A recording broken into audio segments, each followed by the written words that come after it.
My name is Melissa Crispell. I am the Clinical Training Specialist for Perk Integrative Health. I am also the Facebook page owner of Long-Term Wellness and the website owner of melissacrisbell.com. Thank you so much for joining us today.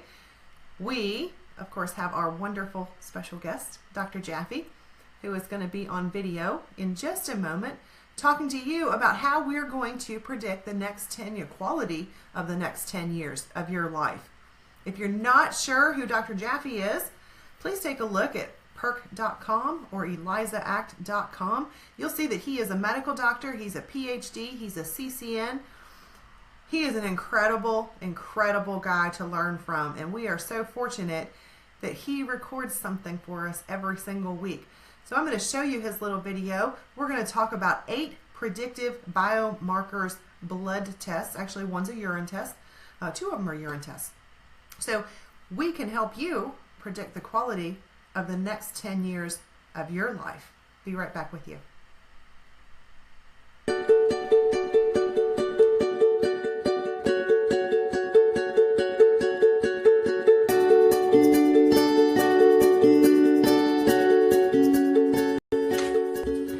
Dr. Jaffe, one of the topics that you lecture on frequently are predictive biomarkers. Can you tell us a little bit about those? Yes, I'd be happy to, as succinctly as I can, explain predictive biomarkers. As a laboratory physician, as well as a clinician, as a physician who is a systems biologist and cross-trained, I have a great interest in predictive markers. In other words, to do a test and get a value is one thing. For the test to have meaning in terms of what you should do about how you live your life or how long and how well you will live, that's a whole different level. So today, we have surveyed all the possible tests, of which there's over 1 million, looked at all of the clinically applied tests, of which there are tens of thousands, and we have found that all of lifestyle, all of epigenetics, all of what you can do something about, which is, by the way, 92% of your lifetime health quality and risk, is contained within just 8 predictive biomarker tests. Now, the thing these tests have in common is that they have been used on every ethnic, demographic, socioeconomic group around the world, and they can give us predictive information about 10+ years survival, but also predictive information about what to do today and tomorrow so that the quality of life can be improved, even as the long-term mortality, morbidity risk is reduced. So predictive biomarkers is that short list of just 8 tests that covers the 92% of lifetime health that we now call epigenetic. It's not a genetic test. In fact, it's everything that's not genetic. Genetics accounts for about 8% of lifetime risk. Epigenetics or lifestyle choices, habits of daily living, that's 92%. So that's an awful lot that we can do something about, especially if we knew what our body was saying to us about what we needed. Now, these 8 tests include hemoglobin A1c, a measure of sugar conversion into energy, then high sensitivity C-reactive protein, which is a measure of repair or inflammation, then homocysteine, which is a measure of methylation and methionine to homocysteine balance, which tells us a lot about how the DNA, the RNA in the body is functioning. Then the lymphocyte response assay that gives us delayed immune responses and where tolerance has been lost. Then there's a self-assessment, which is the morning pH measurement after 6 or more hours of rest. That gives us a measure of mineral need inside of cells, or what's called metabolic cellular acidosis risk. Then there's properly done vitamin D, which is 25-hydroxy-D. And then there are 2 more, an omega-3 index that gives us information about beneficial essential fats, the omega-3 to omega-6 balance. And then a measure of oxidative risk in the nucleus. It's a urine test, and it's 8-oxoguanine. So these 8 tests qualify as predictive biomarkers. Our working group at the Health Studies Collegium has for many years been evolving this concept of individually applicable and personalized medicine useful predictive biomarker tests. And I'm glad to briefly introduce the 8 to you, and on other occasions we can discuss the particulars.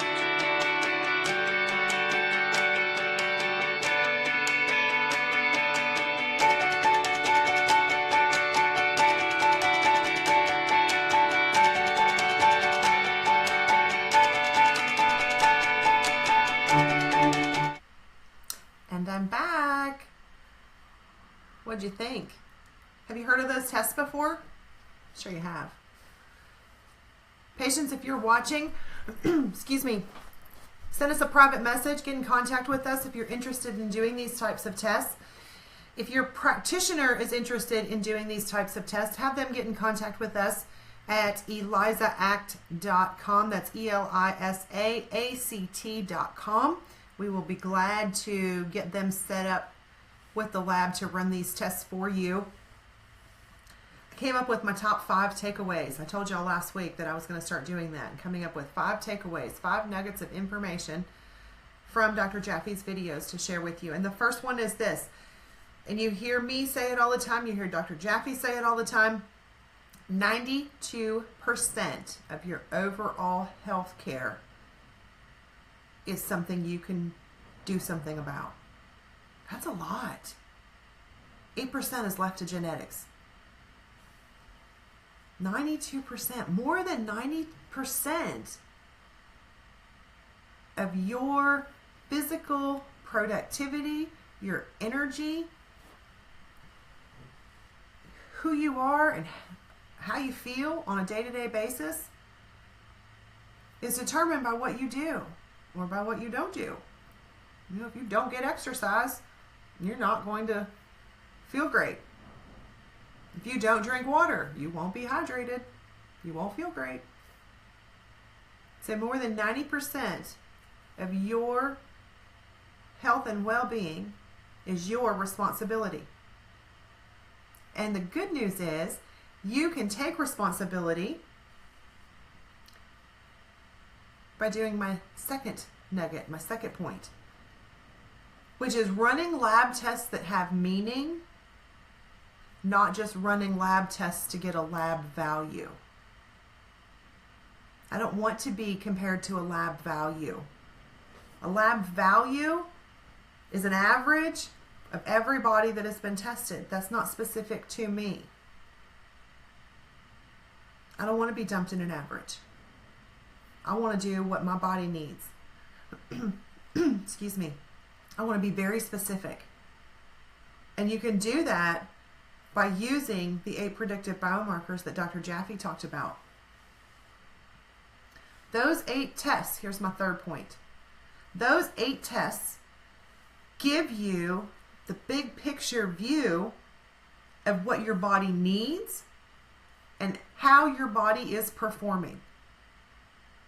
You know, when you go to buy a car, you look at those performance stats, right? You look at the gas mileage, you look at the engine. I don't look at any of these things because I'm not a car person, but car people do. They look at all the features and all the benefits that go into the performance of that vehicle. Why don't we do the same thing for our body? Our body can only respond with the resources we provide it. So don't we want to know how well our body is responding? I know I do. I want confirmation. You know, I take quite a few supplements each day. I buy organic, non-GMO, enzyme-rich, nutrient-dense food. I want to know that the food that I'm eating, the supplements that I'm taking, are having a good effect on my body. I know what my family medical history is. I know that 92% of the things I do will prevent me from being there. Those things will prevent me from experiencing what I've seen other family members go through. So if I have that kind of control over my body, it only makes sense to use these tests so that I can make my adjustments and get a better performance. So let's review those. Point number 4. Let's review those tests again, because some of these are basic tests that are on your regular yearly blood work that your doctor is doing. And if they're not, ask. Hey, look, doc, I'd like to run these tests. Hemoglobin A1c. Some of you know it as A1c. This is your sugar conversion into energy. This is your risk probability for diabetes. If you are over 5, you're getting into the let's take a look at it zone. I know that they've created a new category called pre-diabetes. I don't know how you other practitioners feel out there, but you know, I kind of tend to think in either it is or it isn't, because we can't be kind of pregnant. I don't know if we can kind of be diabetic. Either you're diabetic or you're not. What's your A1c? What's your fasting glucose? Let's look at those. And if those are not in the optimal range, then let's look at Perk's glucose regulation guard. And there's a chart right on the back. If your A1c is this, this is how many capsules you take. If your A1c is this, this is how many capsules you take. Perk makes it very simple for you. Let's get a good conversion there of glucose to energy. Your HSCRP, your high sensitivity C-reactive protein. This is a measurement of repair or a measurement of inflammation in your system. Let's put a different filter on that. A different lens, if you will. That's probably the best way to put this.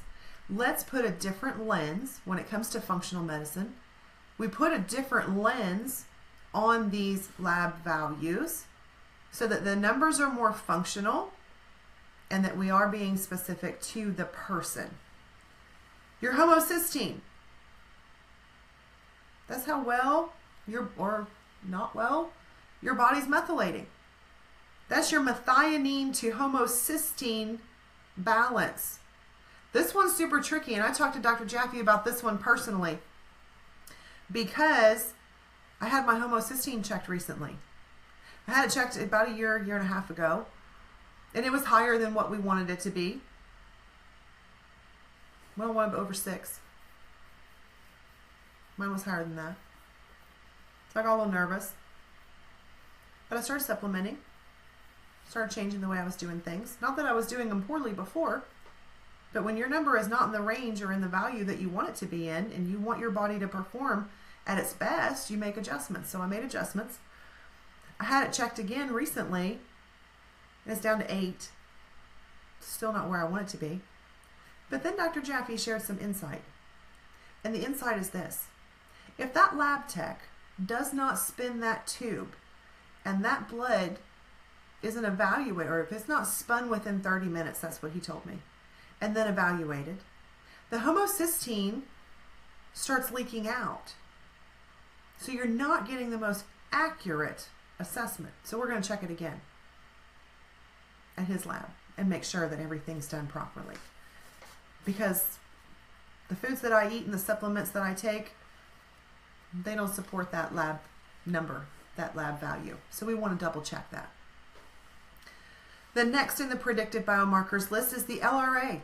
That's the lymphocyte response assay. That is the food and chemical sensitivity test offered to you by Eliza Act Biotechnologies. More than 500 foods, additives and preservatives, FD&C colorings, molds, toxic metals, minerals, pet dander. I think I've got it all. I didn't miss any. Over 500 items can be tested. See what your body has lost tolerance to. When we have food and chemical sensitivities, we create an immune burden for our body. When we have an immune burden, we also have a repair deficit. I used to be so confused when Dr. Jaffe first said that word, or that term, repair deficit. Wait a minute, that means my body's not repairing. It makes so much sense when you stop and think about it. If your body is not repairing at night while you sleep, it's only going to last but so long. So we identify those items that are causing an immune burden, remove those for a period of time, detoxify, repair, and rebuild the system so that we can restore tolerance. So we reduce the immune burden, restore digestive competence, and then restore tolerance to those items. So that LRA by ELISA ACT test. pH testing. This is one of the urine tests I was referring to. So first morning urine pH. And I know that there are conversations and discussions about morning versus afternoon, morning versus first morning versus second morning, saliva versus urine. When your kidneys have had 6 or more hours of time to equilibrate, you are getting the best view of your acid output, because the pH testing is a view of cellular acidosis or your mineral needs in your cells. You can get pH test kits, practitioners, they're already done for you. They're so simple. They have a log with instructions. So you have the patient dip the pH paper in their first morning urine, and there's 15 days, almost 2 weeks, 2 weeks worth of pH papers, and let them keep track of that for 2 weeks and bring that to you. If you're a patient on here and you'd like that, drop a message down there. We're going to get a practitioner in touch with you, or client services rep will get in touch with you so that we can get you over to a practitioner that can help you. But that pH test kit is prepared for you. Super simple, super affordable way to take responsibility. You want that pH, your first morning urine pH, to be in the 6.5 to 7.5 range. So we look to foods, alkalinizing foods, and we can provide you with an acid alkaline food chart as well. When you're in a state of repair, you want to choose 80% alkaline foods, 20% acidic foods. And we'll get you that chart so we can help you out with it. I had to adjust my camera a little. Next test in the list of 8 predictive biomarkers is the 25-OHD. That is your vitamin D test. Vitamin D. You know, Dr. Jaffe shared something interesting with me the weekend before, when he and I were in Houston together. I said, you know, Dr. Jaffe, I take this much vitamin D and I just had my vitamin D checked and I'm only at 48. So I'm right there on the edge. You know, we want it to be between 50 and 80. And he said to me that I should be taking more when I travel because I'm using more, which was interesting. And I had, at the time that I got the blood work done, I had just come off of a travel schedule. So get that 25-OHD. Let's take a look at that. Your omega-3 index. That's your omega-3 to 6 balance or ratio. Do you have the right balance? Your omega-3s should be 8 or above. This one was a really good test for me to take too. I really liked this one. I became a little bit of a fish snob. I had been traveling up to Alaska quite often to visit with my daughter who was in the military up there, and the fish up there is so wonderful. That salmon, I just can't even describe it to you. If you've never been to Alaska and you've never had the fish from right out of the Copper River or the Delta River up there, you are just missing out. But I became a bit of a fish snob. You know, to go to the Costco here or to the grocery store here, that fish is farm raised and I'm just not going to participate in that. I don't subscribe to that idea of farm raised fish. So I wasn't eating as much fish for a period of time. I had my omega-3 index test done and I came up at a 4.8. I was half of where I needed to be. We know what omega-3s do for us. Those are important to have. So I knew I had to increase my supplement and work in the more fish down here on the lower 48 as best I can. But that omega-3 index, that's a good one. The 8-oxoguanine. This is your oxidative risk within the nucleus. This is a urine test as well. All of these tests are available to you through ELISA Act Biotechnology. So if you're going to run your LRA test, talk to your sales reps, because there are coupons that you can use to help reduce the rate for these other tests. You can do a bundle. I like bundles. It's good for the patient when you do bundles. Do everything all in one shot. Number 5 takeaway. Number 5 takeaway is that these tests, Travis is telling me to hurry up. These tests can predict the quality of the next 10 years of your life. Who doesn't want to know? Who doesn't want to peek into the future? These tests can help you be very specific in the foods that you eat, the supplements that you take, and the other adjustments that need to be made. Like maybe we need to add in meditation. Maybe we need to add in some stress relief. Maybe we need to add in that exercise. Thank you all for being with us. Thank you for bearing with us through those technical difficulties earlier in the show. We will be back with you next week, Tuesday at 2:30. See you next Tuesday. Bye-bye.